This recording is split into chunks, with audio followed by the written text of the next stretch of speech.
If you would like to support the podcast and get some extra content while you're there, head on over to patreon.com/Severe MMA podcast and sign up. From the rewatch to the Q&A, we will have loads of content every week. So sign up, patreon.com/Severe MMA podcast. And now, here's the podcast. Welcome everybody. Episode 346 of the Severe MMA podcast is here. My name is Sean Sheehan, joined today by the Graeme Souness of Irish MMA Media, Graeme McDonald, as we talk about the comeback week in the world of mixed martial arts. Big card last night over in Las Vegas. Not the biggest card in the world, but an interesting main event and some relatively interesting fights. With a massive card next week. We give you a slight breakdown of any of the news that happened over the Christmas as well, and talk a little bit about Irish MMA as well, as we kind of set the stall out for the year here in mixed martial arts. But first, I must tell you that this podcast is presented by Manscaped. And Cupid works hard in February, but our friends in Manscaped are working harder than ever. As it's coming up, and Valentine's Day is one to remember. Don't turn this day of romance into Independence Day this year, and get in control with the Performance Package 4.0, which includes the signature Lawnmower 4.0. This February, join the 4 million men worldwide who trust Manscaped with our exclusive offer. Go to manscaped.com, use the code SEVEREMMA for 20% off and free shipping. Contrary to popular belief, love is not blind when you can see past the love jungle. The Performance Package 4.0 will leave you more dating app notifications and Cupid has arrows. The lovely bundle comes equipped with the best tools needed when freshening up for a night out. First thing you get is the Lawnmower 4.0 with the advanced skin-safe technology. It's a while since I've done my Manscaped read. It reduces cuts and nicks on your delicate nuts. It also comes with the 4000K LED light that brightens enough to see true love this year. Confucius says, education breeds confidence, so it's time you get educated on the ultimate grooming routine for all your areas of romance this year. The Weed Whacker is also included. That trims your nose and ear hair to get all the worst weeds away. And Manscaped even threw in 2 free gifts: the Chez travel bag, which I'll be using going up to Bellator here in a couple of weeks, hopefully, if it happens, and the anti-chafing boxer briefs as well, to keep your boys cool and collected. For extra freshness, Manscaped have some liquid formulations as well. The Crop Preserver Ball Deodorant and the Crop Reviver Ball Toner works right out of the shower. The deodorant does, while the toner is the perfect go-to weapon designed to keep your good smelling wonderful all day and all night long. Let's not just focus on your southern region this time though, because Manscaped has a refined cologne as well now. It's cherry on top of the perfect date package, Pepe Le Pew approved. It offers a masculine yet light scent that will leave your lady speechless. Manscaped has you covered this Valentine's Day. Get yourself that gift that you need that both you and your date will appreciate. So go to manscaped.com and get our exclusive 20% off and free shipping with the code SEVEREMMA. Remember, you can't buy love, but you can buy a clean pair of balls. Get 20% off and free shipping with the code SEVEREMMA at manscaped.com. That's 20% off with free shipping at manscaped.com. Help tame that love jungle you have in your pants with Manscaped. Right, Graeme, let's get straight into it. And I suppose before we get straight into it, Happy New Year to everybody out there. We've had obviously lots of stuff on Patreon and the podcast as regularly scheduled, I suppose. But we've taken a couple of weeks off, and it's good to, I suppose, build our way back and to get a bit of a break from it. I was a bit sick again. I don't think I actually had the Rona because I had a few tests, but I was sick for a couple of weeks, like the exact same thing that happened last week. So every time I get a week off, I get sick. But anyway, we managed to grab a few days out of it, and we had a good Christmas and everything like that. So back into MMA now and back to the grind again. But it felt, I don't know, it felt a little bit less of a grind last night. I think the first couple of fights especially, I think everyone was like, oh, this is brilliant. And, we had those jokes on Twitter that we always have after the first fight. This is fight of the year and all of this, which usually I'd be like, lads, come on. But last night I was like, yeah, MMA is back because it's been so long. But, I think around fight 3, I think a lot of people were quick like, oh shit, here we go again. But, overall, maybe if this fight night, I think, happened on another other night, it would have been a bit more depressing or something maybe, but last night wasn't too bad for the first one back. But anyway, before we get into the card, how was the new year? Was it all good, and did you get up to any crack or anything? There wasn't much going on, with everything being kind of half locked down and all that stuff, but it was still enjoyable, take a bit of a break and enjoy the Christmas and obviously the New Year's, but there wasn't any big celebrations or anything around my parts anyway. No, not around here either. Congratulations to, I don't know if they've all announced it yet, the Severe MMA crew, but we had a couple of engagements. Ian, anyway, as well got engaged. I'll wait until the other one, until maybe it comes public, but Ian got engaged and a couple more lads. Oh, and there isn't too many to pick from, unless it's you. It's not me anyway. I think we've actually almost ruled everyone out, because Andy's already engaged, so you could probably guess, but, congratulations to the lads anyway, and, it's a good time of the year. It's a good time of the year to get back to it. And it's funny. I was talking to a couple, or even reading a couple of MMA fans on Twitter talking, during the break, and a lot of them were like, "Oh God, I wish the UFC was back. I wish we'd fight this weekend. I've nothing to do." And then talking to any journalist or fellow media member, and they're like, "Oh, thank God, there's no fights this weekend." It's one of those. I feel the difference between it being maybe a job and a hobby. It's like when there's no Premier League on, I'm like, "Oh Jesus, where's the Man United match, or where's the Liverpool match?" I'm sure you're saying and stuff, but it's a little bit different when you're covering it. But we won't complain, and we don't complain too much, and it's good to have the fights back. But I think if we did have this sort of break once or twice a year, I think everyone will probably be happy enough. But anyway, we will leave that for a side. The fights last night, Calvin Kattar versus Giga in the main event.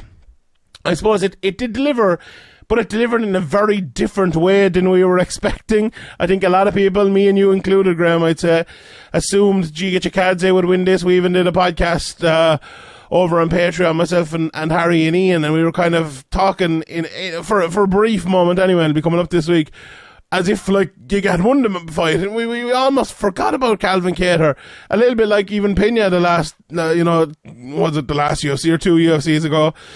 You'd almost write her off, and that's the wrong thing to do. It absolutely is the wrong thing to do. And we'll speak, later about Brandon Moreno versus Davidson Figueretto, and the same thing maybe happened with Moreno. So this MMA is a sport where things change. People can do different things. People can show up and improve in very different ways, and we've seen it now too many times over the last few years, even with the likes of Brian Ortega when he came back after his year out, and Kattar now not necessarily looking like a different fighter, but looking as good a fighter as he ever looked, and maybe and definitely a bit better, or a lot better even. Sometimes after one loss and things, maybe we are too inclined to write guys off. And no, we didn't do a proper maybe preview of this between the two of us. Ian did a great preview over on YouTube, and I hopped on for 15 minutes, and it was one of those ones I hadn't maybe put the most thought into, because we're just kind of getting back to it, but all the thought I put into it was okay, Giga is going to win and he's going to be the next guy, and we were absolutely wrong. What were your thoughts going into it? Were you kind of shocked by what went down? Yeah, well, I thought it'd be a close fight, but I thought, after watching Kattar against Holloway take such a beating, you think, it's going to be hard to come back from that. But it looks like he really learned from that, and he came in with a really good game plan to keep Giga on his back foot, and not really. He landed a few nice body kicks in the early stages, but he kind of took that away from him in a lot of ways and wore him down. And another thing that Kattar had in his back, or in his experience bank, was 5 rounds before. He'd won a 5-round decision against Dan Ige, and he'd gone the distance with Max Holloway. So I think, looking back on it, I would have kind of overlooked Kattar's skills a little bit because of the Max Holloway fight. But we got to remember that Max Holloway is upper echelon. He's elite. It's very hard to look good against him, and he didn't look good against him. But I think it's more of a testament to how good Max Holloway is than that maybe made Calvin look kind of ordinary, and people maybe like us write him off a little bit, but he answered all them doubters anyway in emphatic fashion. I thought he won every round. Yeah, I would agree. I don't think people necessarily wrote him off after the Max Holloway fight. And I think a lot of people you know, gave Max the props and said it was because Max was good. But then you kind of forget, and he's been out for a good while as well. And I think Mark Raimondi made a great point as well. And I have to make it here in case I forget it, because he said that the team kept him out and they didn't let him spar for a good while, and they kept him out a good few months until he got back into training. And then that's very, very important. That's very smart. Yeah, very, very smart. It's unusual for that. Usually these guys, when they take a loss like that, they're in there on the Monday beating the head off each other again. So that looked like it stood very well to him. 100%. And that's not a thing like, oh, he just came out and needed a better performance or anything. That, you know, they meant to do that. That was designed to make him a better fighter for this fight and a better fighter going forward. And it absolutely 100% worked. So, you know, the preparation as well as the performance was absolutely standout. So, you know, everything. You have to give absolute credit to Kattar. But as I said, like, it's almost like we forgot that he was still a good fighter, and it's in a weird way. And maybe if this was a card in the middle of the year or something like that, maybe we wouldn't have, and he would have got maybe a bit more respect. But there's no doubt about it. People were writing him off. Usually when fighters come out after the fight and say everyone wrote me off, they're talking a bit of shite. But Kattar was right. He was absolutely right. People were writing him off. Everything I saw and watched online, even from myself, the bits I talked about this fight, it was that way. But it was one of those fights. Look, I don't think many people thought he was going to go in there and get blitzed and dominated, but yeah. I think, you know, they definitely didn't expect him to go out there and do the dominating himself. Yeah, 100%. Like, it was one of those fights where you started off and you look at it and you think, look, it started relatively well for Giga. I think he was landing his shots early. The pressure that was trying to be applied from Kattar wasn't working that well. Like, Giga was stepping to the side well, landing his kicks and everything like that. But then Giga got off balance at one stage, and Kattar just like went straight through him, picked him up, and put him on his arse. And basically the fight ended. It was kind of like a slip from. It was like after a couple of body kicks, he went for a head kick and kind of slipped. And you know, you got to seize the moment, and Calvin did brilliantly, and that was a big turning point in the fight, I think. Yeah, 100%. Because he got taken down from that. This basically ended the round on his back after that. It was a close first round. I think Kattar did some nice work. I gave it 50-45, so I did give that round to Kattar. But it doesn't matter in the greater schemes. Maybe it's one you will watch back and give to Chikadze again. But I thought it was for Kattar. And then the second round started, and this pressure game that I think Kattar tried to implement from the very start worked at the start of the second. For long periods, he landed some big shots. And Giga was doing actually really well in the midpoint of the second round, just with jabs. But he was so tired after landing about 10 or 15 of those jabs that you were like, there's a period of the fight where literally for maybe, I don't know how long, maybe 90 seconds, where he was winning and he was landing all of the shots with jabs. But you're thinking, right, they're not doing any damage to Kattar. His face looks fine. He's not getting hurt by him at all.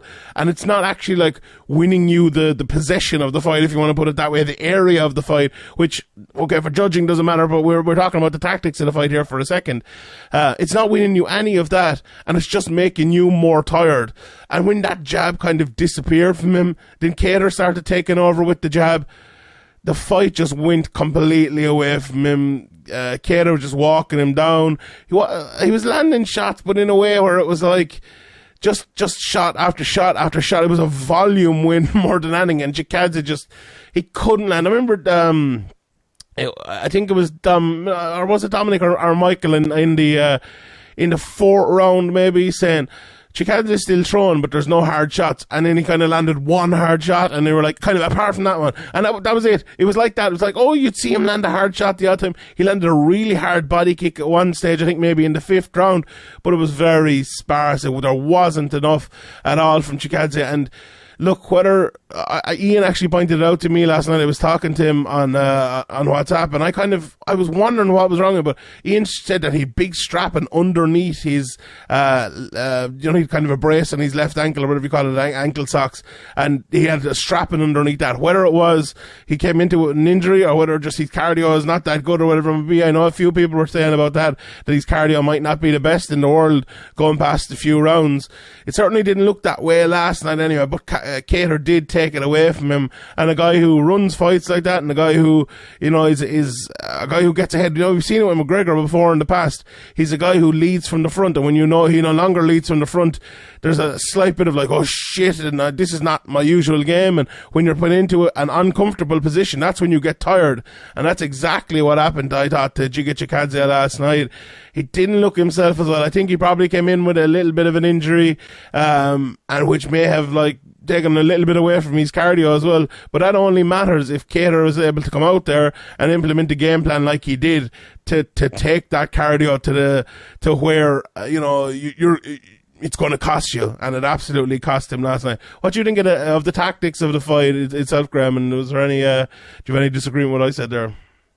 I pretty much agree with you there. Like, I think, you know, Calvin came in there disciplined to kind of stick to his plan, even though it wasn't, as you said, it wasn't really working in the first round, trying to pressure. He seized the opportunity to get on top, and maybe took a bit of the steam out of Giga. And, you know, I think, as I said, from there, the fight kind of changed. Maybe it was a fact of, you know, depending on how bad that ankle or leg injury is, maybe it's harder to cut weight, it's harder to do cardio because of that injury, and that could have led to it. But it probably was a number of factors, you know. And Calvin's game plan, he stuck to it really well, and you know, he took some big shots as well. Like those body shots really reddened up the side of his body, and you know, he just kept coming forward, and he was throwing them nice elbows. He landed, none of them were like huge knockout blows, but he landed multiple nice elbows, and he just did enough to win each round, and it was a really professional execution of a game plan, I think, and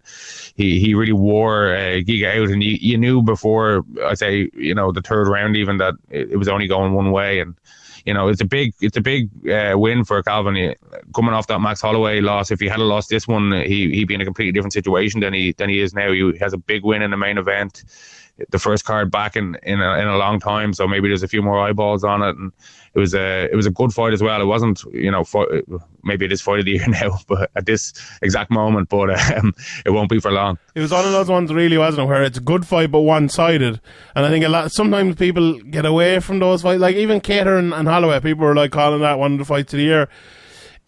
I think if you're talking about, you need a bit more back and forth. Yeah, you do. Like, is a soccer match a match of the year if fucking Man City win 8-0? Like, it's not. It might be a magnificent performance from Man City, but like if people have tuned out at 2-0 after 12 minutes already, exactly. So nobody's even watching. And that wasn't this, in fairness. Maybe this was an 8-3, maybe, or something like that, you know. And it started off 2-2 or something like that. But it was definitely it was definitely more one-sided. And I think it probably will be in discussion towards the end of the year because there aren't that many classic fights anymore, I don't think. But for me, not a very, very good fight, not a great fight though. In terms of like an all-time great or a top fight of the year, I think it should be there. You know, the feeling that this fight is only going one way kind of takes away the excitement and the jeopardy. I know anything can happen in MMA, but like, you know, something crazy could happen and Giga could knock him out or hit him with one of those body shots and he goes down or whatever. But it just, you didn't get the feeling that it was coming. Like. The only feeling I got was like, oh, could we have like another Sergio Pettis at our hands here? But that was like, if that fight hadn't happened, I wouldn't have had that feeling at all. If that wasn't fresh in your mind. Yeah. So. And you hadn't seen a couple of spinning elbows being thrown in that fight maybe as well. Exactly. And the only thing that kind of, I suppose, to come out afterwards about this fight was some bullshit from Dana White where he was like, oh, this proves that giving the fight to the Korean Zombie last week was the right decision. I'm like, you're the person who always says like never judge a card until it's happened, and it's like, why it's all right for you to judge this card before it happens and judge this fight before it happens, but so the next pay-per-view, if we think it's not good enough and we think it's not going to be great, are we right? Like, are you trying to say Dana's a hypocrite? No, that can't be right. That simply can't be right. But it was a lot of bullshit from Dana. But look, I think a lot of people are calling for Kattar versus Yair next. Kattar versus Ortega. Give me either of those. I'd like to see them. And for Giga, I think he needs to do what Kattar did. Take a little bit of time off. Fight. I wouldn't have him fighting again until the autumn, maybe, or late summer or something like that. You know, get that head right. I don't think it was as big of a destruction as Kattar versus Holloway, and as big in terms of damage. He took a lot of damage to his face and outwardly and stuff, but I don't think it was as bad, and I don't think it's one like, Perez versus RDA, that it took like 5 years for him to come back to some bit of a normality. I don't think it was one of those beatings, but it was pretty dominant. Right, we'll run through the rest of this card pretty quickly because there wasn't that much, to be honest. Jake Collier against Chez Sherman. This is one of those ones where I don't like talking about it because my opinion is that Chez Sherman gave the choke here and let Jake Collier win basically after he'd taken the shot. And that's a tough thing to say, but we are talking about the toughest people on fucking planet Earth here. And I don't think Chez Sherman is one of those, to be honest. Like, Jake Collier got a great mount. Look, Chase did well early because Collier was landing some good shots and he was hitting him back and he was trying to land shots and he did land a few. But when the fight got to the ground and Collier got to the mount, Sherman gave up his back, which I think is the right thing to do against someone like Collier. But when you give up your back, there's someone who's either going to land some ground and pound or they're going to go for the rear naked choke. And he went for the rear naked choke.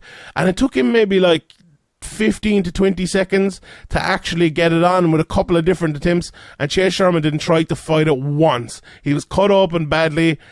Maybe he was hurt. Maybe I'm being a little bit harsh on him, but to me, he didn't fight the hands. He was kind of waiting for Collier to get in the chokes to give him time to tap, and he's like, okay, right, you have the choke in, great, I'm going to tap now, and that's it. That was the end of the fight. But maybe I'm being a little bit harsh. Yeah. What do you think?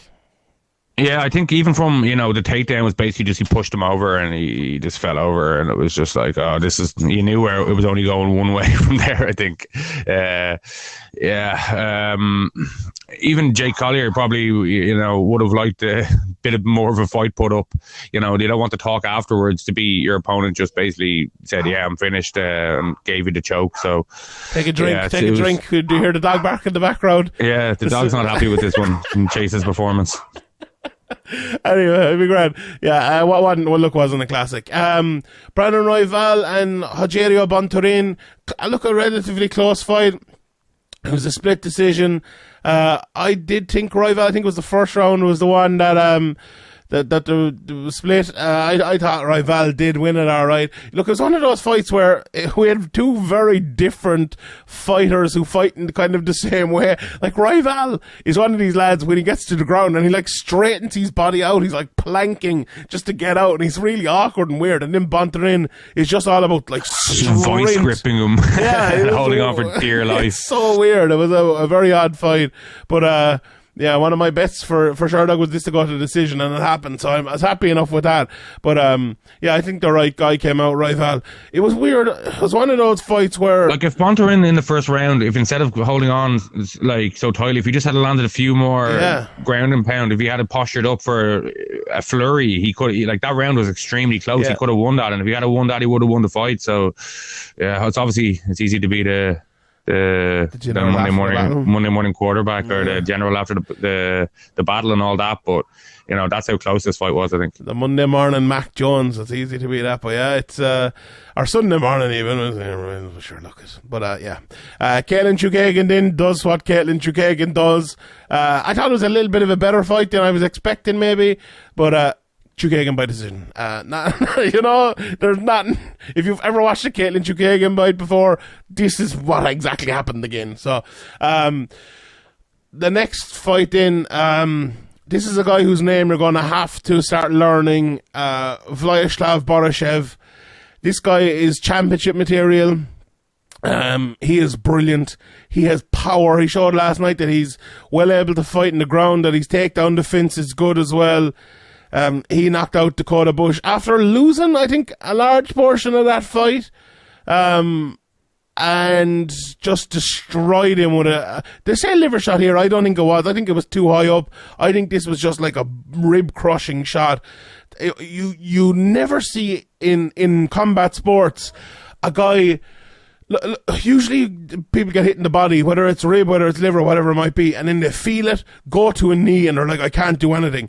This shot halved Dakota Bush. He went down as the shot landed. It was so devastating. It just usually there's a little delay of a second where the guy's like, oh, But this time he was already on his way down. It destroyed him. And it's one of those, like, there's nothing you can do if you're in Dakota Butcher's position. I'm glad I've never been in that position, and hopefully I never will be. But, like, your body just takes over at that stage, and he could not go on. And Barashev, this guy, to me, he's next level. You don't often see guys with this sort of skill set as well. He seems to be a bit of a character as well. And, you know, I know him a little bit better because he fought Chris Duncan on the Contender Series, and I watched that fight, and knowing how good Chris Duncan is, to destroy him the way Barashev did, I'm like, this guy must be a good fighter. Kind of half forgot he was fighting until last night. Ian texted me, and he was like, oh, this is the guy who beat Chris Duncan. I was like, oh, yeah, shit, it is. And I was looking forward to this fight. Dakota Bush is a good fighter. Like, he was 8-3 coming into this fight, been around for a while, so very, very good win here, and definitely a guy I would be looking out for in like before. Yeah, he could be one to look out for. I see on his record he lost there about a year ago to William Starks in LFA in a split decision. So I don't know, like that could have been a wrong decision, or I'd like to see that fight. But he definitely looked good against Dakota Bush. But there's definitely a lot more high caliber guys that he's going to come up against, and we may see holes in his game exposed. And put him in there with Paddy Pimblett, 155. Yeah, that'd be a good fight. Yeah, let's do it. Speaking of Paddy Pimblett, well, Bill Algeo fought Brendan Lockdown, so that's I don't know how that's speaking of Paddy Pimblett, but anyway, he went in there and he won a unanimous decision over Joanderson Brito. I actually thought it was very close. I thought Brito might have got a card here, but he didn't. And Algeo at the end of the fight was like celebrating and all, and then giving out about the judges at the end, saying we need 5 judges. Like, okay, 3 judges aren't good enough, but 5 will be better. That was like fucking pointless. But relatively just the quality would just go down, and then there'd be 2 less quality judges. It's most idiotic. It's fucking hell. But yeah, look, a lot of the fight was Joe Anderson holding on, which played against him with the judges, I think. But he did land some shots in between that, and Algeo didn't do massive work. And he won, I think it was the second he won, and parts of the third were close as well. And I thought the first was very close, but however, I wouldn't disagree with the decision at all. I think Algeo probably just about deserved it. Same goes for Jamie Pickett against Joseph Holmes. I thought he was a little bit better through. Not the best fight in the world. I thought Court McGee looked really good against Razim Brahim.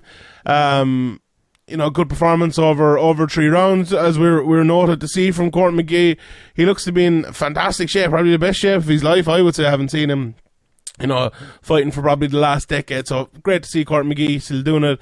Brian Kelleher as well, probably the best performance I've seen from him in a good while against Kevin Kroom.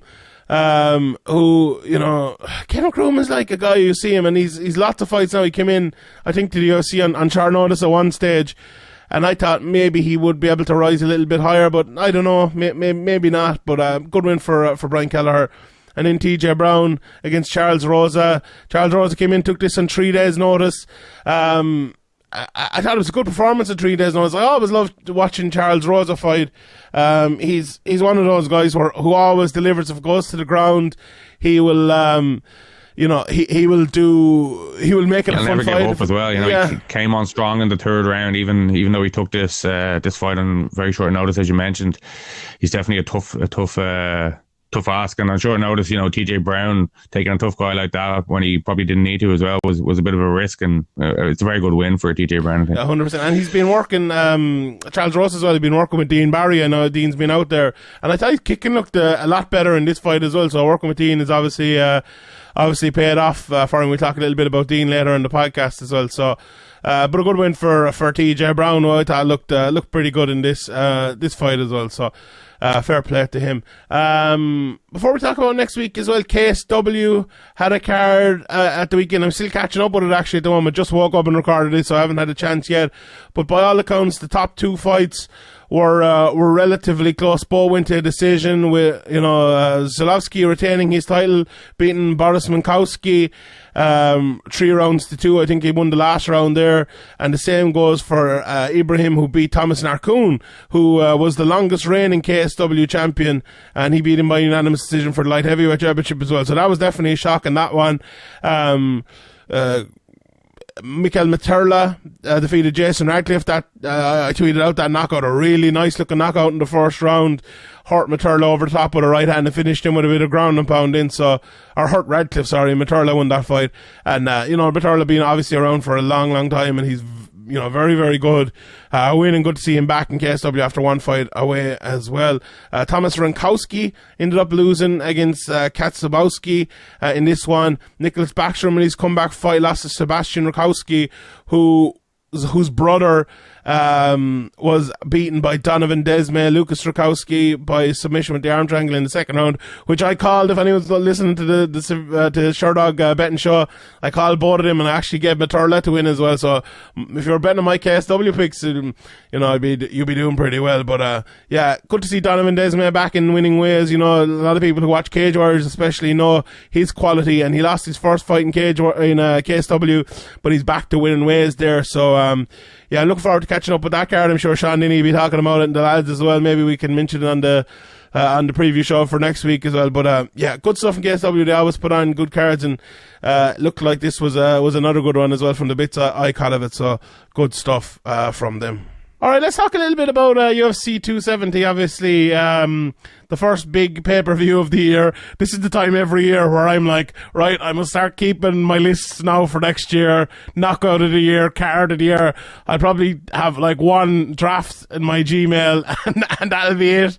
And there'll be no more about it. And this'll be it. So if there's any big knockout here next Saturday night or anything, there's a great chance that I'll go looking for my list next year, and you'll probably win it. So, and there could be with the massive main event of Francis Ngannou against Cyril Gane in the main event for the unified heavyweight title, I suppose. And the rest of the card as well is not too bad. We have the UFC flyweight title fight between Brandon Moreno and Davison Figueredo in the trilogy of that fight. We have Elias Topuria against Charles Jourdain. Rodolfo Vieira's on the card against Wellington Turman. Said Nurmagomedov against Cody Stamen. That's probably a standout fight for me. Tony Gravely's on the card. Honey Barsolos, Miguel Pereira. But I wouldn't say there's an amazing standout matchup apart from the one I just mentioned there on this undercard. A lot of fights have fallen out in the two. I'm looking at Topology here, and Cannonier versus Brunson, it says rescheduled. Greg Hardy versus Olenek. Olenek withdrew, and Hardy's injured as well. He was supposed to fight Spivak after that. We were supposed to get Ivalev versus Topuria, which is a fantastic fight. Obviously, as I mentioned, Topuria is still on the card. Ivalev withdrew, I believe, with an injury, and there was talks of Adesanya versus Whitaker on this card as well, but that's going to be further down the line, and a different title fight is in here. So I think what we have here is two fantastic fights at the top. I actually think there's probably 3 or 4 fights that will deliver as fun fights, but maybe we were missing a couple of names to make it a massive, massive card. And that might be like a negative way to talk about this card, but we'll get into the positives in a second, talking about the two main events. What do you think of the card in general, Graeme? And is there anything that I kind of missed out on that you're looking forward to, Anna?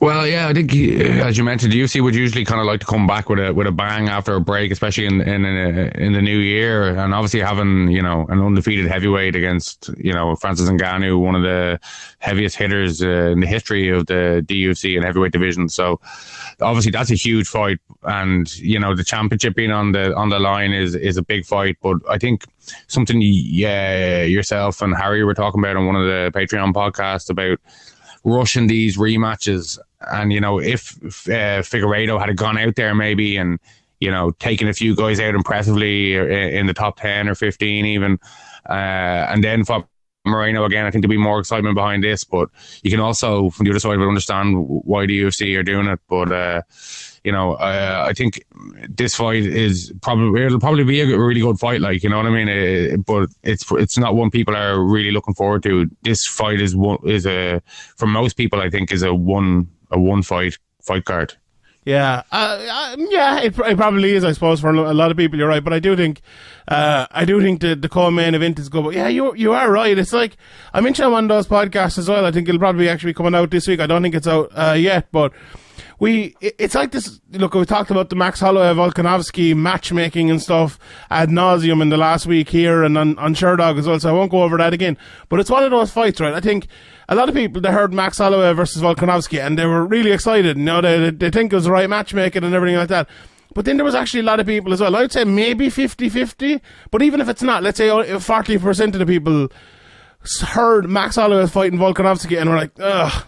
You know, a little bit. That shouldn't be. Like, those are two of literally the greatest fighters of all time in the history of the sport, and that's actually not even going overboard. They're two brilliant technicians, exciting, brilliant as well. And the matchmaking of them at this exact time, I feel like is just not it. I feel like it's just not it. And that's been a big problem for the UFC, and we'll have a full podcast coming out on that, I suppose, so we won't talk too much about it. But I feel for Figueretto and Moreno, when it was announced, we had the same exact thing. We're like, oh really? That's happening again? Like, because I think Figueretto's had his issues making 125. He looked like death the last time. Remember him getting on the scale, looked pretty bad, and then he didn't really deliver on the fight. I think most people thought, you know, okay, if he wants to change something up and try to get to 125, maybe healthier or whatever it might be, and, you know, as you said, have one or two fights, even one fight, I think, in that division for a guy like him who is kind of one loss and one draw with the current champion at the moment, it probably would have been enough, whereas in other divisions we're probably arguing about it. But I think most people, including myself, thought, okay, he's a big enough guy for 125, probably time to move to 135. There's lots of fun fights there. I remember Cody Garbrandt calling him out and things at a certain time. And then that didn't happen either. And it was just a bit weird. It was a kind of a more odd matchmaking, which now I'm thinking about this fight. I'm looking forward to it again. But it just seems like the UFC... Yeah, like Figueretto could come out there, put on a brilliant performance, and, you know, or either of them, it could be a back and forth fight, it could be a brilliant fight, but the excitement going into it for, you know, me and you were going to watch these cards no matter what, but for other people that they're trying to bring in, like, you know, if people are coming in for the Ngannou and Cyril Gane, I know I was pronounced his name wrong, but if they're coming in for that fight, are they really going to be paying attention? You know, what are they going to be kind of having a chat and really paying attention to these fights? You know, is anything going to grab them? Is there that big name that's going to, you know, draw them in to sit down a little bit earlier? I suppose the UFC don't really care because the pay-per-view is already paid for and all that, but for building future stars, you know, you think with such a huge fight,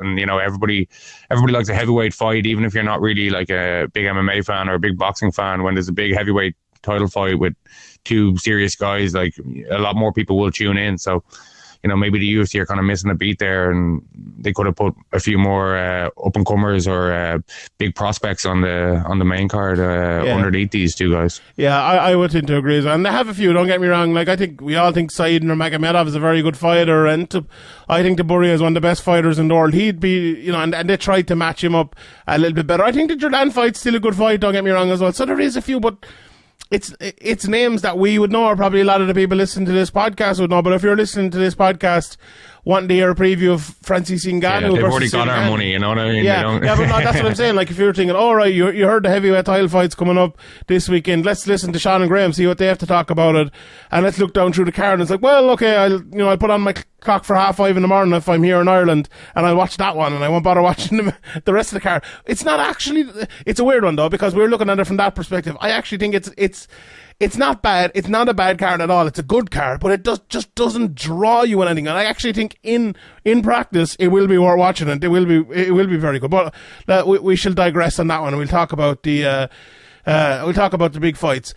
We will come back to the co-main event in a second. Now we're going kind of back and forth here through everything, but I want to talk about the main event. I think, look, we don't do it that often on this podcast in the last while, but the storylines, I think, entering this fight are, look, a lot of them are kind of are a little bit made up, or a little bit pushed, I suppose, with the whole ex-teammate, and, you know, that video of Francis walking past Cyril and not checking his hand, and Cyril like kind of half looking at him and stuff was very odd.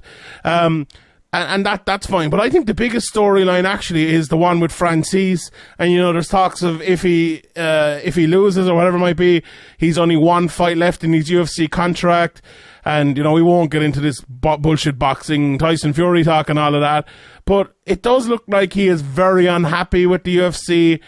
It's hard to see many places in the world where he will get paid outside the UFC the amount of money that he is looking to get. I think anyone, if you're in Francis Ngannou's position and you don't get the John Jones fight, which you were probably looking for, which would have been a big money fight on pay-per-view and would have sold a lot more than this. I think this will probably do relatively well, but I think that would have done a lot more. I think most people would agree.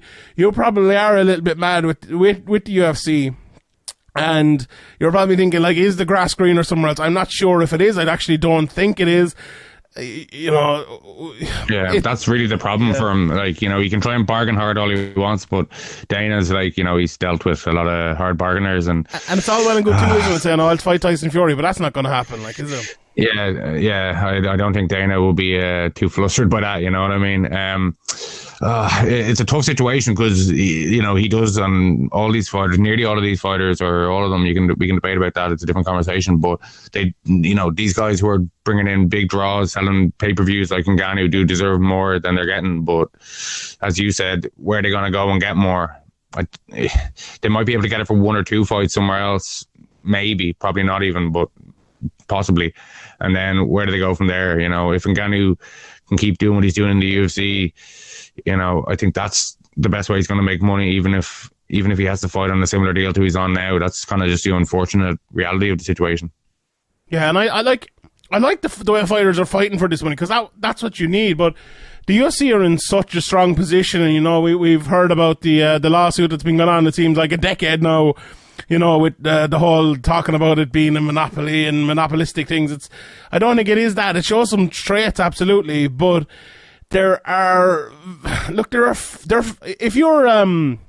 if you're Ilia Topuria, right, and you come to the end of your contract, and you're probably on, you know, what's Ilia Topuria on? Probably 25 and 25, maybe, if, you know, with the UFC. If he got to the end of his contract, he was, let's say, 15-0.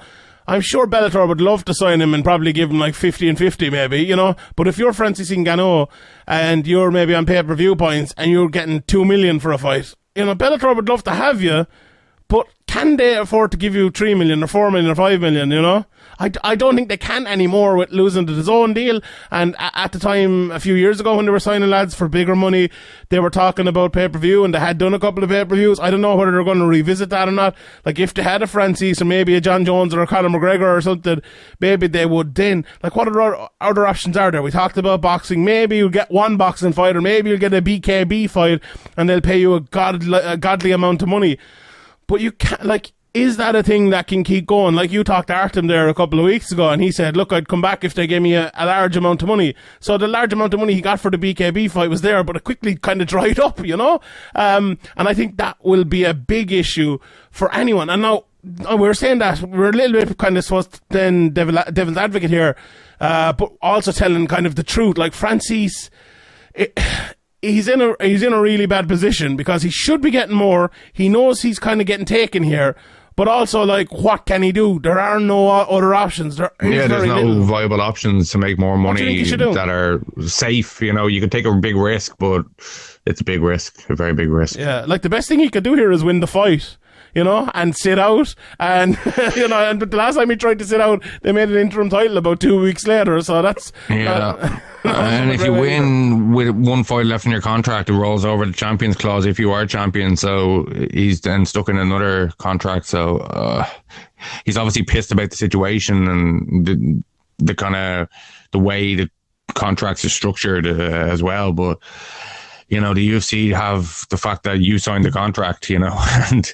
and Dana's like, he's not really one to budge on these things. Once he's put his heels in, you're you know, I don't see any way of changing his mind. So if Francis wants to make a big stand and take a big risk, he can, but I wouldn't recommend it. Right, let's talk a little bit about the fight itself, I suppose. And I saw John Anik putting up a thing the other day about or yesterday even, about the large octagon versus the small octagon. And this fight is on where is it on in? It's on in the Honda Center in Anaheim, California.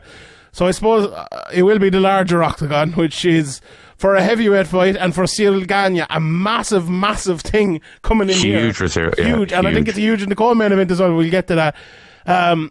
Look, this is going to be a fight where Francis Ngannou is looking for that big shot. We saw him against Stipe, and he was way, way, way more patient with his shots, looking for his shots, looked a little bit more technical even when looking for those shots, and obviously to stop the takedowns and all of that as well.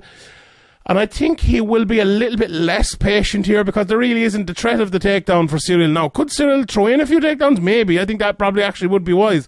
But if he is to beat Francis, I think it'll be like no one has ever done it before. And obviously the same goes the other way around, considering Cyril is undefeated. So, look, Gane, if you've never seen him fight before, he is a technician. He has a beautiful jab. He isn't the hardest hitting heavyweight in the world, but he can hit hard too. And he, really, really and good he sticks footwork. to a game plan really well. Yeah. So it really is a melding of styles here in like the most different way possible, I suppose. It's like Man City playing against Burnley or something, but in that's a bad way of putting it, but you know what I mean, like a really good version of Burnley against Man City. What way do you think it'll go? Do you think it will be Francis landing that big shot, or will Cyril be able to dance around him? You probably mean like Atletico Madrid of a couple of years ago. Exactly. That's a better way of putting it there, yeah. Yeah, this is a tough fight for Francis. I think, as you mentioned, the big cage, like he has huge power in his hands, and Cyril has never been in as big a moment as this. He never fought anybody as good as Francis. He's beaten DeSantos, but Junior DeSantos wasn't what he was when he was at his peak by any means. And Volkov and Lewis are good wins, but Rosenstruck as well is a good win, but they're not exactly the best of the best. So it definitely is a step up, and there could be some nerves here, but I don't see, from what I've seen of Cyril, I don't think that's going to affect him maybe as much as it could another fighter in the same situation. Francis, obviously, though, with that big power, he doesn't even have to land clean. He can land half a shot, and you don't know what's going on. You're on your face before you know it, and you're out then, or you're getting ground and pounded out. There always is that threat, but I think if Cyril can stay on his bike and stick to his game plan, which I think he's very good at, mix in at least takedown attempts or threats, if not establishing takedowns, and tire Francis out and take the pop out of his punches, and if he can get out of the first round and a half and not be nearly knocked out, I think he'll probably easily take over the fight as Ngannou's first to tire. Yeah, I would tend to agree with that. Like, you probably couldn't have better preparation for Francis Ngannou than Lewis dos Santos, Rosenstruck type of fights, lads who will try to throw big punches at you and you have to try to get away from them and do what you want to do. Now, no one's like Francis Ngannou, don't get me wrong. The difference is only a quarter of a punch from Ngannou. Exactly. But it's one of those ones, right, where you made the point there about if you're holding on by the second or third round, you're still in there and you're still, alive, you're going to win that fight, and you are. But like, even more than that, I think, if he is like ultra defensive for the first couple of rounds, and it could lead to a boring fight, but if he is, I think that's a surefire way for him to win, because Francis is not one of these guys who's going to outpunch you and throw 15 shots around with and land all 15 shots around on the outside in sort of a match. Like, let's say someone like McGregor, who's a known power puncher down through the years, well, he can also like win a decision against you even if he doesn't knock you out in lots of fights, if the gas stays there for 3 or 5 rounds. And other, JDS is even a guy like that as well, or Mark Hunt, or other guys who we've seen with power down through the years. Whereas not really with Francis against a guy like Gane, who is like a technician who will land shots from the outside, and if he is fighting on the outside, he will be throwing leg kicks and maybe a few high kicks and maybe trying to jab the odd time to get through. But if it is really, really low output, really, really risk averse for Gane, I think that would be absolutely perfect for him, because there will be a point in that fight where the more Francis is made miss, or the more he's made weight even rather than miss, I think he will try to throw more, and that will make him gas, because if he's not landing in the first 2 to 3 rounds, he is going to panic. He's going to have to panic and try to do something, because it's all well and good. You know, I talked there at the start of this about his newfound tactics and technique against Stipe, but there's no point looking good technically and tactically for 5 rounds if there's a guy who's better technically and tactically up against you. You know, you're going to have to get in there and land those shots, and it could actually play against him. But look, it could also be Francis Ngannou walks straight forward, lands one punch, and Cyril Gane goes night-night, because that's what Francis Ngannou is, and he can absolutely do that. So look, it is that. I think he can do that. I don't think he will. I think I'm picking Cyril Gane to win this fight. But look, it's one of those ones, if we're betting on it, bet Gane by decision, bet Ngannou versus via knockout in the first round, and you'll probably win some money somewhere anyway. But it's a fascinating matchup. It's one of those that you'll probably have people breaking it down, and I'm sure I'll be somewhere else breaking it down as well, and Dan Tom and Luke Thomas and everyone out, all in the media breaking this down. But it's a very, very simple fight. Very simple. You have 2 big fuck-off heavyweights who are going out there to either knock the head off you or outpunch you, and one of them will win, and one style will win, one technique will win. Now, that doesn't mean that Gane can't knock out Ngannou as well, but that's the way this fight is going to go. It's a simple matchup, but fun and exciting, and I really can't wait for it. What way do you think it'll go? Have you any more on the main event? Yeah, well, I would, if I was betting, I would go with Cyril, but you know, it's always an apprehensive pick when it's Ngannou, with somebody with the power of Ngannou. Like the size of this man, you know, Cyril's a big guy, but Francis is something else. Size of his hands, size of his punching power. You know, he's young in the game. Both of them are young in the game. Like, you know, Francis Ngannou hasn't been training that long either. You know, there's definitely development to be made, but I just think Cyril's game is just so much more well-rounded. But, you know, we've seen so many times big punches change fights, and, you know, the first round is going to be so dangerous for Cyril, and I wouldn't be surprised at all if Francis put him away in the first or early in the second with a big punch, or, you know, drops him and grounds and pounds him, or something like that, something along those lines in the early rounds. But I'd be picking Cyril, you know, with not very much confidence. Yeah, I would pick him with a good bit of confidence, to be honest, but I'm often wrong, so I don't know. My biggest question for Cyril, and we'll move on after this, but like, will he try to counter Francis at any time? Like, will he bet on his speed and accuracy against Francis's power? Like, will he bet in his defensive later ability? In the fight, maybe, but at the start of the round, if he does that, that's asking for big trouble, and that would be very ill advised. Yeah, it probably would be, but you never know with these mad lads. But yeah, I can't wait anyway. It's a fascinating one, and you know, it's interesting because, you know, I said there, and I went on a soliloquy about it being a simple matchup, and it is, but also I have to mention this as well, because we've been caught out before. Sometimes we don't get what we expect. You know, there might be something different here. There might be something maybe Francis come out and he kicks a leg for fucking 5 rounds and he outbites him, you know, or maybe he just jabs him up for the whole night.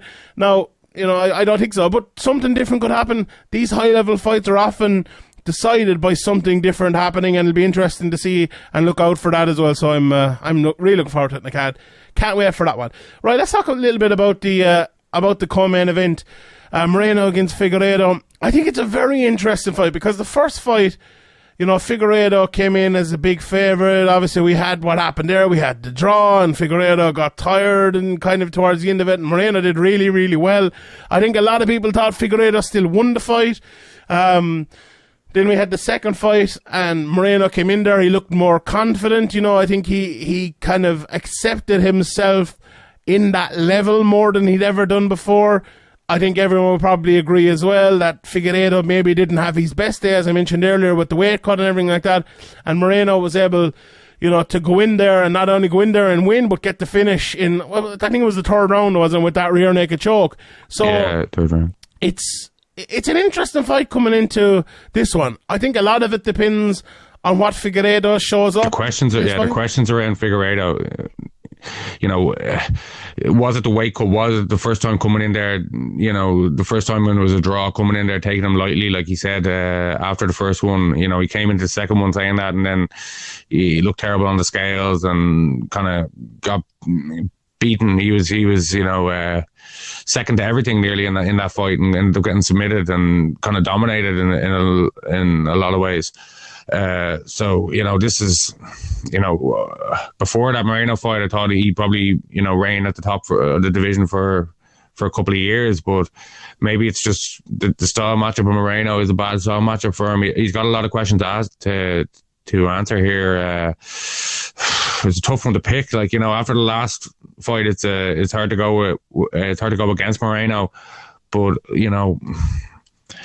if Figueretto comes out on form, like we saw him on his kind of his rise to the title, like I'd pick that Figueretto over Moreno, but I don't know if that Figueretto is still there. Can he still beat that guy at 125? Does he need to move to 135, as you said? I think most of the interesting questions around that are around Figueretto.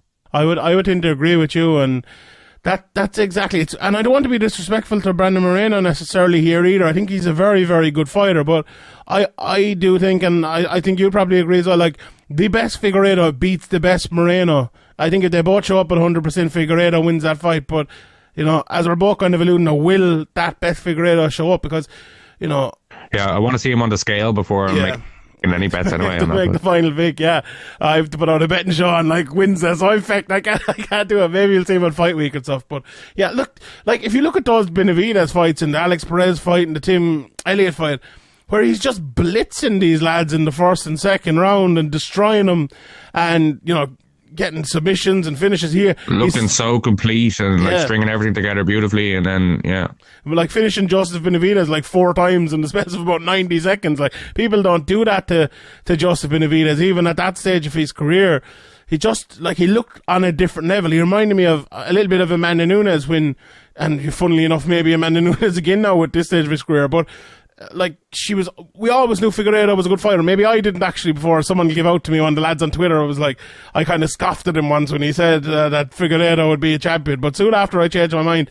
But he did lose to Formiga as well in 2019, and to kind of turn it around from there and reach his potential and become this unstoppable champion, what it seemed like, was unbelievable. And for it to turn around so quickly from beating Alex Perez at the start or at the end of 2020 to at the midpoint or the month after to draw with Moreno, that was a big problem as well in that one. He had a quick turnaround, but then he did have the 6 or 7 months or whatever it was to prepare for the next fight.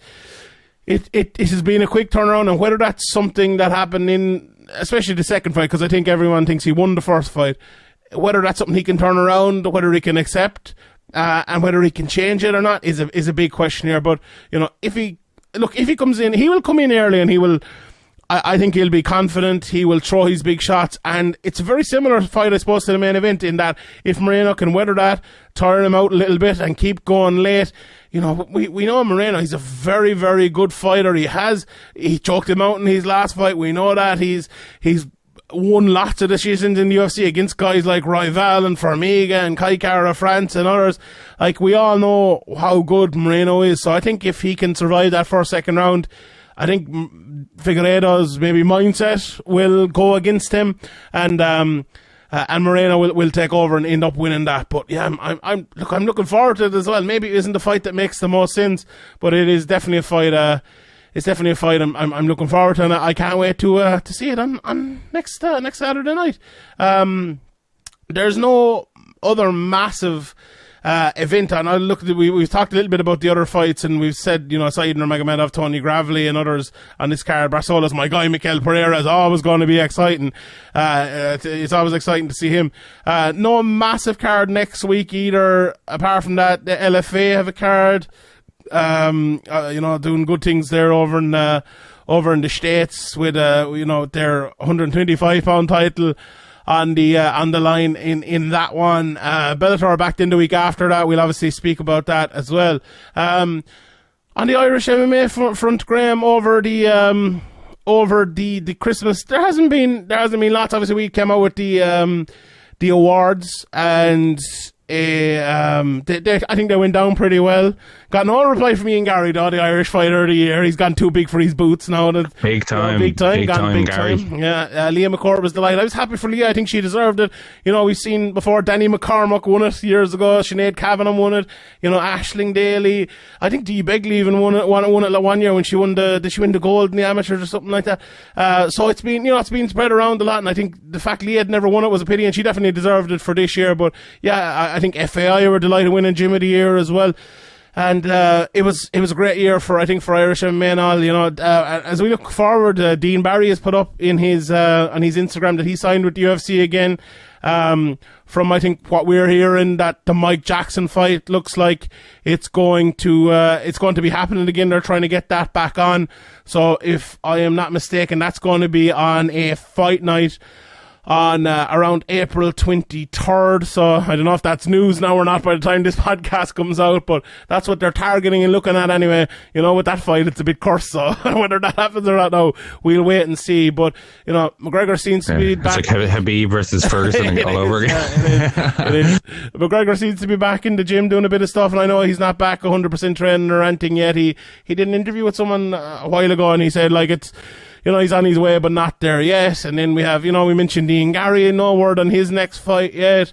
Paul Hughes is going to be fighting for the 145-pound title. It's a good card that, and they announced a few other featherweight fights.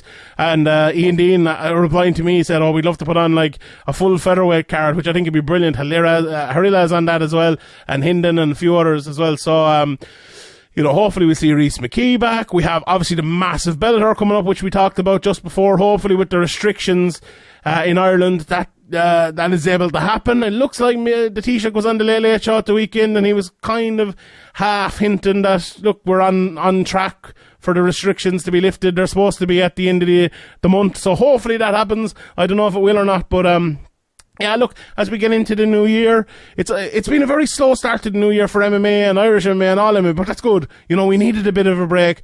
I feel a little bit revitalised, and I know you do too, Graeme. We had a bit of time off from you know, podcasts and talking shite and everything like that, and it's good to be back. And for Irish MMA as well, it's a big year ahead, isn't it?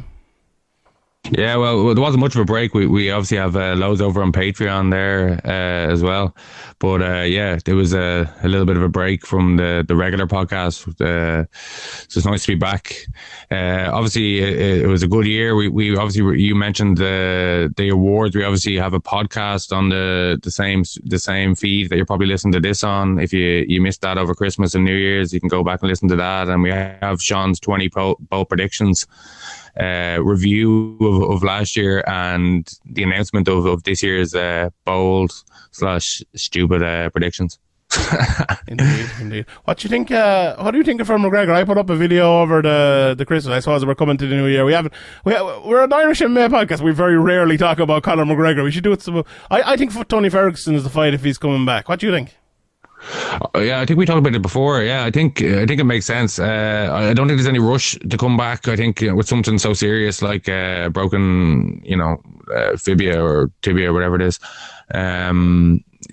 rushing it would be a bad idea. You look at what happened to Chris Weidman, and you don't want to end up in that situation. So, if Tony Ferguson's looking for a fight at the time, I think it makes sense. But I think what the UFC will probably do is not do that, and they'll probably do the Dustin Poirier fight. I hate that. I think that fight makes. But that's what they'll probably do. We've been talking about you were reference again the podcast you were doing with a podcast you were doing on the Patreon with Harry and Ian. You know, it's not really about working your way back up now. It's about putting on the UFC are just trying to put on big headliner fights to sell pay-per-views. Yeah, that's true, but that'd be grand. I know Tony Ferguson is a big fight, but the Dustin Poirier one is the one that people really want to see. That fight actually makes sense from like a rankings point of view and all now, considering Dustin Poirier just lost. Like if he was the champion, it'd make less sense from a meritocracy. A comeback fight for Conor would make a lot more sense to do what you're suggesting, but and for the UFC, like you'd think that would be the correct move to make, but in the recent years, maybe even since Joe Silva left, it hasn't really been that way. I agree. But what I don't agree on is, like, if Poirier had won the title against Charles Oliveira, Then I think for the UFC, right, you're getting the quadrilogy in a title fight, Conor McGregor against Dustin Poirier. That's massive. Now you're getting Poirier coming off of a loss, no title on the line. McGregor in an unnecessarily hard fight coming from an injury. It's like, I think it'd be worth that risk if the title was on the line and if it was a big, look, it'd probably still be a pay-per-view headliner, but a big pay-per-view headliner at the very top of the division, and people would be giving out about McGregor getting and everything. But from the UFC's point of view, it would make sense. Now, like, Poirier is just, he's not the champion. He's just another fighter in that division. And now it's okay, we know he's not just another fighter. He's a very good fighter, but he's, the McGregor's rival and everything like that. But the second he lost that fight, the world changed. And I think for McGregor, it was a great thing because, like, if you're McGregor, you've always, every time he's come back and every time he's tried to, like, reach the top again or whatever he's done, he's tried to do something different, tried to take a very different step. Now, the last step he tried to take a few years ago was doing the season and having the 3 fights and everything like that. And I actually think Tony Ferguson's probably doing that. The Tony Ferguson matchmaking is probably doing that, so he probably won't do it again. But I also think the Poirier one is repeating what you're doing. Coming back to fight Poirier the first time in, a fight that you've had before. I just don't think it makes sense. Like, that to me is like the Diaz fight. It's a back pocket fight. It's there whenever you need it. Fight Tony Ferguson. I think so. Now. I can see that completely, but I think the most likely, like, if we're being realistic, the most likely things to happen is he gets a title shot or he fights Justin Poirier. I think the Tony Ferguson one does make a lot of sense, but I don't think it's likely, like, at all.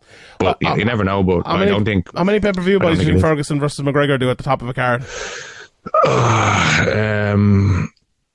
I'd probably do a lot. I'd probably do between 1 and 1.5. I think it'd be big. Like, I think people who look, the MMA fans wouldn't forget it. So you got the Rogan thing to factor in. They probably be talking about it a lot. Massively. That has 12 million listens apparently per episode on average. So that's fucking a lot of listens. All the right wing nut jobs would be fucking buying it. Yeah.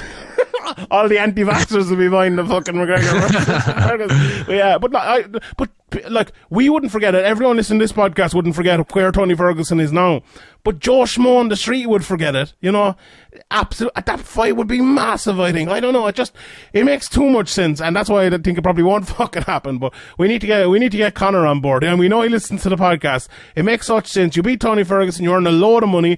It's an easier fight. You get back in to fighting, you got back into a camp, into preparation. By the time your next camp comes, your injury is gone, you're healed, you're back, you're at 100%, your knees are better, I'm sure, with the rest they've had over the last year.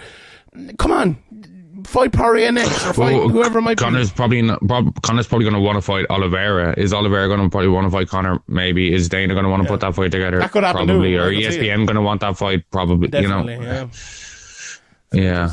Like, the Tony Ferguson fight does make a lot of sense, as I said, but I think the UFC won't go for that. I wonder, I think a lot of, McGregor has had very, more than anyone, we've seen in the documentary, he's had a lot of niggling injuries over the last while.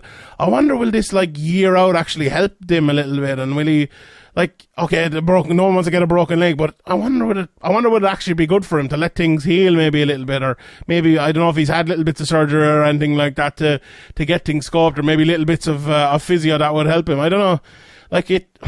There's a lot of people want to ask what has happened to McGregor and all of that, and a lot of it is to do with the fame and the silk sheets and all like that as well. But he's had horrendous injuries over the years, to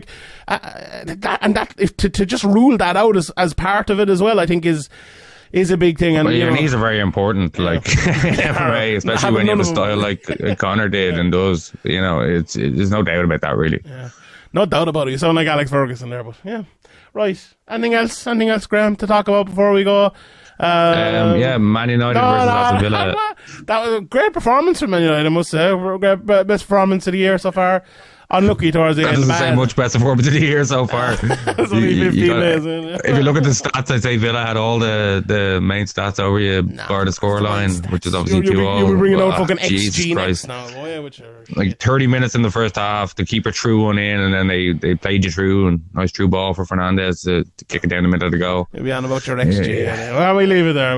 No one wants soccer. No, we don't want it. Actually. In fairness, though, come the end of the season, the way it's looking with Man City running away with it, and you know, actually, the most interesting thing by the end could be this Man United versus Wolves, Brighton, Spurs race for the Europa League conference. So, like, you know, do you fake, at least you have something to keep your eye on until the end of the season. Fake any COVID tests between here and the last podcast? No. Show me some evidence. All your talk, you talk. It's a fact. I fucking knew it. You're like Liverpool. Oh my god, that club is rotten to the core. I call that. And the subject. I thought we were talking about Man United versus Aston Villa here. No, you don't have anything more to say about that. What about Phil Coutinho? What did you think about his performance? You're breaking into the fucking NHS website here and all. And then what happens? I'm fucking dead right. Shawnee fucking knows. The second Mo Salah was on that plane, Jurgen Klopp was going around fucking licking doorknobs and everything. He was. We all know it. Speaking of Mo Salah, he just scored a goal for Egypt. So never liked him. Yeah. Who's he going to be playing for next year? Real Madrid, Barcelona, PSG? Who do you reckon? I'd say Liverpool. Do you want to bet on that, dude? Mo Salah, winning one cup with the best team in the world ever. And that must be embarrassing, isn't it, for a Liverpool fan? This is the greatest team in the history of the Premier League and won World champions, league, European champions, provincial champions. One league. And the best team of all time. High 90 points consecutively. Something Man United have never done. So, God help us. Yeah. With two teams in the league. And the year he won it, that other team didn't bother playing. All the decisions on like 81 points against a bunch of farmers, bunch of drunks with bellies. Bouncers at the back like Razor Ruddock and the boys. Yeah. Fucking Blackburn have as many Premier League titles as ye. What are you talking about? Anyway, Premier League titles. They changed the name of the Premier League from the Premiership. So, as Man United fans know very well, and as part of their religion, once you change the name, nothing exists before that. So, you're very close to your Man United logic. You're very close to your microphone there. We'll talk again, Graeme, when you've calmed down. We'll leave it at that. The last, which podcast on it? The 20 ball predictions. Like 3 or 4 people were saying to me, this could be the last ever podcast as the lads are round. I thought, like... Round? Yeah. We're having a bit of banter, no? A bit of banter. We're always fucking like, every time Man United are playing, I almost block you off my phone. Absolutely abuse. Sending abuse to each other if Man United and Liverpool are playing. Every incident, every throw-in is disputed on WhatsApp. That's not even a lie, like, not even a lie. But anyway, fucking butterfly effect is the worst. Squad, we better leave it there. So, Happy New Year to everyone. I appreciate you all. As Graeme said earlier, sign up patreon.com/Severe MMA podcast. You got a sneak peek of some of the podcasts coming up, over the next couple of weeks. Myself and Harry and Ian actually did like a trifecta of podcasts with the 3 of us. A little bit different, a little bit special. So they're fun. Graeme, this week who do you have in the 10 years of Severe MMA this week? Sergei Pikulski. Yeah, and Franz Malambo, and I have a couple more lined up as well, but until they're in the can, we'll keep them to ourselves, close to our chest. Yeah. So the Sergey interview coming up on this Wednesday morning, that'll be out. So I'm really looking forward to even listening to that one myself, and then Franz the Wednesday after as well. So sign up on Patreon. You'll get both of those for in the month of January for your $5. Actually, I think as well, if you're already signed up, if you change to euro, it'll actually cost you less. We'll get the same amount and everything, so there's no need to worry about that. So if you want to change to your euro, I think it actually, with the the changeover and money and all, you'll actually save money. So if you're signing up as well, if you're in Ireland, sign up with the euro. If you're in Canada or in America, sign up with the dollar or wherever you might be. So, right, we will leave it there. And all we have to do now is get Graeme's inspirational quote of the week. Graeme. Inspirational quote is not so much, but maybe it is a little bit this time. Okay. But Morrissey quote: "There are more than enough to fight and oppose. Why waste good time fighting the people you like who will fall defending your name?" Jeez, that's beautiful. Now we'll see you all next Sunday or Tuesday or whatever it might be. Good luck. If you would like to